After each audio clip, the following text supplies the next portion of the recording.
ചേരണ്ട്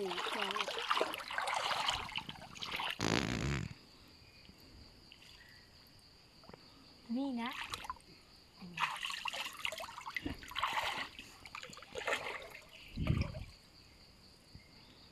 മീന സാധനം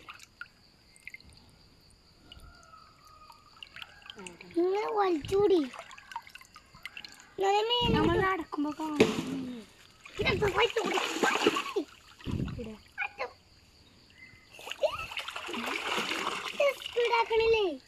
സ്പീഡാക്കിയ വെള്ളാനുമ്പോ മീനായിട്ട് പോവല്ലേ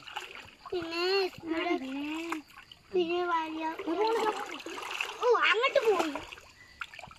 അങ്ങോട്ട് ഇങ്ങനെ കയറ്റി ഇങ്ങനെ കൊണ്ടോ അങ്ങനെ കൊണ്ടുപോകാം കേട്ടോ അടി കൂടെ ഒരു ഭാഗം താക്കുക ഒരു ഭാഗം പൊന്തിച്ചാൽ മതി അടി കൂടെ ഇങ്ങനെ പൊക്കാനായിട്ടില്ല ഓ കഴിയില്ല